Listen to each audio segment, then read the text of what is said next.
WordPress के आज की ट्रेनिंग सेशन में आपका बहुत बहुत स्वागत है। आज की वीडियोस में हम वर्डप्रेस की कुछ बेसिक इन्फॉर्मेशंस को कैप्चर करने वाले हैं और आगे की वीडियोस में हम इसे और भी डिटेल में और भी प्रैक्टिकली समझेंगे। तो वर्डप्रेस पर काम करने से पहले आपको सबसे पहले ये पता होना चाहिए कि वर्डप्रेस है क्या चीज़, ताकि आप उसे समझने से पहले ये जान पाएँ कि हम किस चीज़ के अंदर वर्क करना चाह रहे हैं या किस प्रोसेस में हम उसे यूज़ करना चाहते हैं। तो आज की वीडियो में हम यही देखने वाले हैं कि वर्डप्रेस है क्या चीज़, व्हाट इज़ वर्डप्रेस। वर्डप्रेस को अगर मैं सिंपल लाइंस में डिफाइन करूं तो ये एक सिंपली कंटेंट मैनेजमेंट सिस्टम है, एक CMS जिसकी शॉर्ट फॉर्म है, यानी जिसके अंदर हम कंटेंट को बारी बारी से मैनेज कर सकते हैं, अपने अकॉर्डिंगली कस्टमाइज़ कर सकते हैं, चेंज कर सकते हैं, डिलीट कर सकते हैं, लाइव प्रीव्यू देखना चाहें तो वो देख सकते हैं। वर्डप्रेस ऐसे काफ़ी सारी फैसिलिटीज़ के साथ भरा हुआ है, बस हमें उसे थोड़ा बहुत डिटेल में जानने की ज़रूरत है।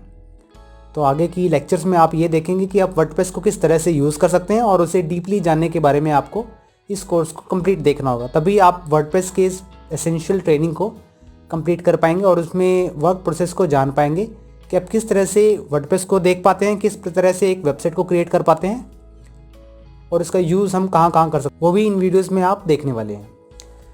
तो वर्डप्रेस जैसा कि मैंने बताया कि एक सिंपली कंटेंट मैनेजमेंट सिस्टम है, जिसमें कंटेंट को मैनेजमेंट रिलेटेड डिटेल्स को मेंशन किया जाता है, उसे मैनेज किया जाता है कंटेंट को।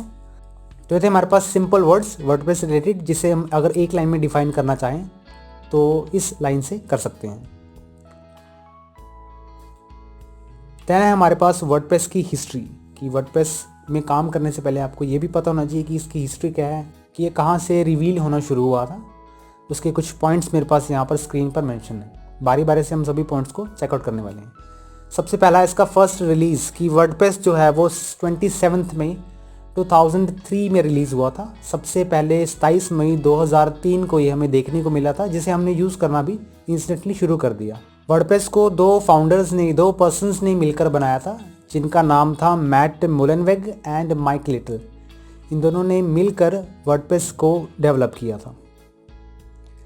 इसके बाद ये जो प्लेटफॉर्म है, ये नॉर्मली जब ये रिलीज़ के बाद से ब्लॉगिंग के लिए मेन इसका यूज़ होने लगा, यानी कि इसका जो प्राइमरी वर्क था वो ब्लॉगिंग रिलेटेड था। यानी कि अगर आप किसी भी तरह की पोस्ट डालना चाहते हैं, जैसे कि आप फेसबुक पर, इंस्टाग्राम पर या और सोशल नेटवर्क साइट्स पर आप देख सकते हैं कि एक पोस्ट आप डाल सकते हैं, वैसे ही वर्डप्रेस ने ब्लॉग वर्ड को यूज़ करके इसे एक ब्लॉगिंग प्लेटफॉर्म का नाम दिया था। बट समय बीतने के साथ साथ वर्डप्रेस में कई सारी ऐसी अपडेशंस आई। उन अपडेशंस के बिहाफ पर इसका जो मेन यूज़ है वो वेबसाइट डेवलपमेंट में भी किया जाने लगा, यानी कि आप इससे ब्यूटीफुल वेबसाइट्स को भी क्रिएट कर सकते हैं। इसीलिए काफ़ी सारे यूज़र्स वर्डप्रेस प्लेटफॉर्म का यूज़ करते हैं वेबसाइट डेवलपमेंट के लिए। अदरवाइज़ आप अगर ब्लॉगिंग का यूज़ करना चाहते हैं वर्डप्रेस का, तो वो भी कर सकते हैं।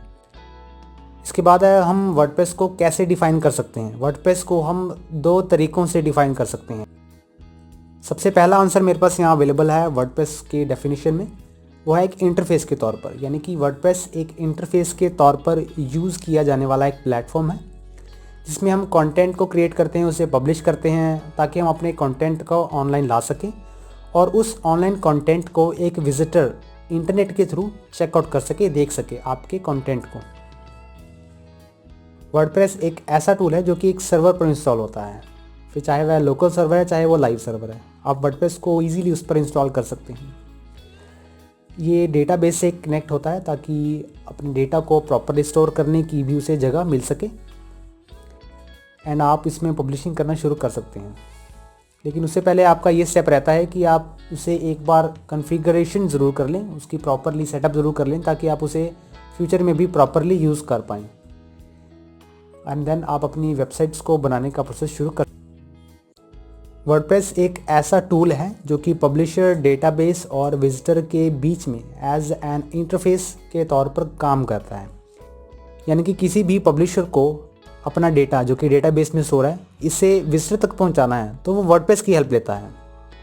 पब्लिशर अपने डेटा वर्डप्रेस तक पहुंचाता है और वर्डप्रेस डेटाबेस से डेटा पिकअप करता है एंड देन जिसे विजिटर अपने किसी भी वेब ब्राउज़र के थ्रू उस कंटेंट को देख पाता है। इंटरफेस के इस प्रोसेस में अगर मैं वर्डप्रेस को इसमें से रिमूव कर देता हूँ तो मेरे पास कुछ इस तरह का प्रोसेस रहता है कि एक पब्लिशर अपने कंटेंट को डायरेक्टली विजिटर तक पहुँचा सकता है। इसमें एक बेनिफिट हमारे पास ये है कि अगर आप वर्डप्रेस प्लेटफॉर्म से किसी और प्लेटफॉर्म तक मूव करते हैं तो आपका जो कंटेंट है वो सेम रहता है। यानी कि वर्डप्रेस की ये एक खासियत है, एक फैसिलिटी है कि अगर आप उससे एज एन इंटरफेस यूज़ नहीं करना चाहते या किसी और प्लेटफॉर्म को यूज़ करना चाहते हैं तो आपका कंटेंट डेटाबेस में प्रॉपरली स्टोर रखता है। इसीलिए हम ये कह सकते हैं कि वर्डप्रेस एज इंटरफेस काम करता है एक विजिटर के लिए। ऑनलाइन हमारे पास ऐसे कई सारे content management system related softwares हैं जो कि ओपन सोर्स हैं, फ्री हैं एकदम।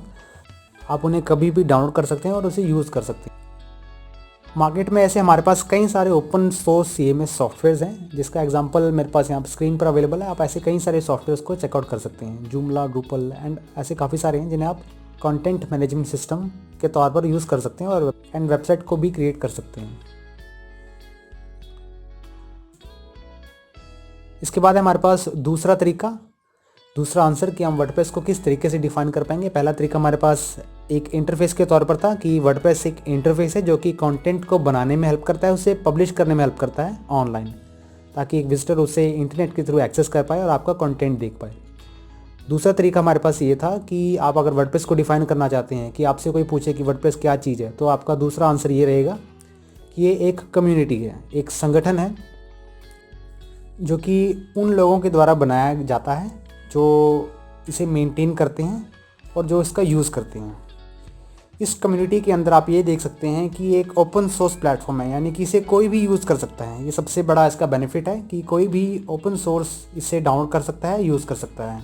इस कम्युनिटी रिलेटेड भी मेरे पास कुछ एग्जांपल्स हैं, कुछ पॉइंट्स हैं, आप यहाँ देख सकते हैं। इस कम्युनिटी के अंदर ये एक ऐसा प्लेटफॉर्म है जिसे आप फ्री डाउनलोड कर सकते हैं, फ्री यूज़ कर सकते हैं, फ्री में पब्लिश कर सकते हैं अपने कंटेंट को। और अगर आप इसमें कोई योगदान देना चाहते हैं, कुछ कंट्रीब्यूशन देना चाहते हैं, जैसे कि अगर आप कोई फीडबैक देना चाहते हैं वर्डप्रेस रिलेटेड, तो आप वर्डप्रेस पर उसकी वेबसाइट पर जाकर उसे यहाँ पर फीडबैक दे सकते हैं, वो भी बिल्कुल फ्रीली। आपको किसी भी तरह का पे नहीं करना पड़ेगा इसके अंदर। एंड अगर आप इसे आगे बांटना चाहते हैं, बताना चाहते हैं, किसी को रेफ़र करना चाहते हैं कि आप वर्डप्रेस का यूज़ करें, तो आप उसे भी फ्री में रिडिस्ट्रीब्यूट कर सकते हैं। किसी भी तरह की प्रीमियम लाइसेंस की आपको ज़रूरत नहीं है, एकदम फ्री प्लेटफॉर्म है एंड ओपन सोर्स प्लेटफॉर्म है, जिसे आप wordpress.org वेबसाइट से डाउनलोड कर सकते हैं। तो ये थे मेरे पास 2 आंसर्स जो कि आप स्क्रीन पर देख चुके हैं कि आप वर्डप्रेस को किस तरह से डिफ़ाइन कर पाते हैं। और आप भी इस कम्युनिटी का हिस्सा बन सकते हैं सिंपली वर्डप्रेस को इंस्टॉल करने से। और अपने जितने भी सजेशंस, फीडबैक्स एंड अगर वर्डप्रेस को डाउनलोड करना चाहते हैं तो आप इस कम्युनिटी के थ्रू डाउनलोड कर सकते हैं। आज ही आप अपनी वेबसाइट को बनाना शुरू करें और अपनी पोस्ट को पब्लिश करें।